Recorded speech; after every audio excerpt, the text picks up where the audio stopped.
Welcome back to the channel, everyone. This is a quick but very important emergency update because something huge is happening in the markets right now. AI stocks are crashing, Bitcoin is selling off aggressively, and this might be the beginning of a much larger correction. Even if you're not into Bitcoin, you need to hear this, because Bitcoin often acts as a leading indicator for the entire financial system. Bitcoin started dropping long before the rest of the stock market, and now multiple theories, technical, macro, and psychological, are colliding all at once. Add to that a massive new claim circulating online, Russia saying the U.S. is preparing a $37 trillion crypto reset. Whether true or not, it feeds into the wider panic that's already spreading. Today, I'm going to break all of this down so you can understand exactly what might happen next. Hi, my name is Audrey Jick. Hope you're doing well. Come for the finance and stay for the market. The technical side. Why Bitcoin triggered the crash. Let's start with the technical force, because honestly, it's one of the most compelling explanations for everything happening right now. Credit to analyst Benjamin Cowan for this framework. In technical analysis, markets are seen as social systems. Certain patterns, when repeated, can trigger predictable outcomes. Bitcoin, in particular, follows one of the strangest but most accurate timing patterns in modern finance. Here's the mind-blowing part. Across multiple cycles, Bitcoin takes around 150 days to go from the market bottom to the market top. Then it takes around 364 days to go from the top back down to the bottom. This pattern repeated 2015 to 2017, 150 days up 2017 to 2018, 364 days down 2018 to 2021, 150 days up 2021 to 2022, 364 days down, and guess what? This cycle took 164 days to reach a new top, which suggests the next bottom could land around October 5th, 2026. This doesn't guarantee anything, but ignoring it seems irresponsible. The 50-week moving average, the bull market breaker, here's the second red flag. Bitcoin has always stayed above the 50-week moving average during a bull market. When it falls below that line, the bull cycle ends, the bear cycle begins, and we broke below it. The key level was $13,000. Bitcoin has been under that line for weeks. According to technical purists, the prophecy has been fulfilled. That alone triggered algorithmic selling, institutional selling, and retail panic selling.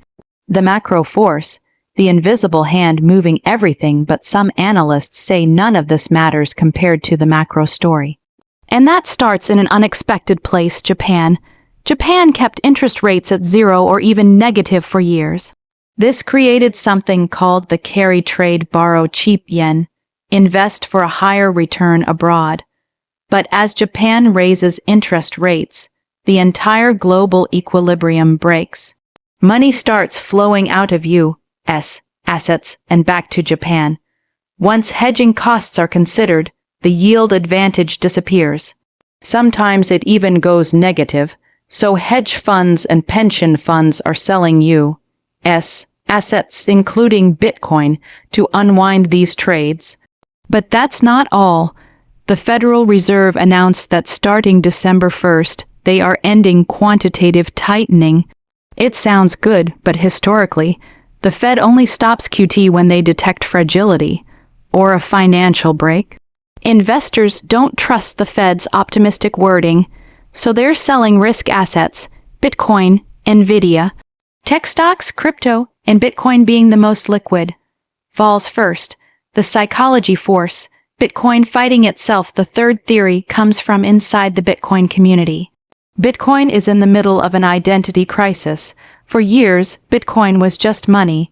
Now, after a controversial update that expanded the OP return, Field, Bitcoin can store data, images, videos, NFTs, inscriptions. Many Bitcoin purists hate this. They believe it opens the door to blockchain spam, illegal content permanently stored on chain, centralization, pressures a bloated Bitcoin network. Some Bitcoiners are selling until this internal war settles down. The IPO theory, Bitcoin's wealth transfer moment. The fourth theory is surprisingly simple.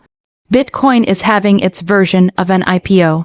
For the first time ever, early investors, some holding billions, can liquidate without crashing the market thanks to huge ETF demand, institutional buyers, sovereign buyers, deeper liquidity. This year alone, one wallet unloaded hundreds of millions. Galaxy Digital processed $9 billion for a single seller. If you already became a billionaire from early Bitcoin, do you really care if it hits $1? Someday, probably not, you cash out. This creates a slow year-long bleed just like previous tops. The Russia angle, a $37 trillion crypto reset. Now the newest factor, Russian analysts are publicly claiming the U.S. is preparing for a $37 trillion crypto reset, where global liquidity, debt restructuring, and digital assets play a key role. Whether this is geopolitical strategy, propaganda, or a warning, no one knows, but narratives like this add fuel to fear-driven selling. What I'm doing, I'm not selling my Bitcoin. I'm not selling my stocks.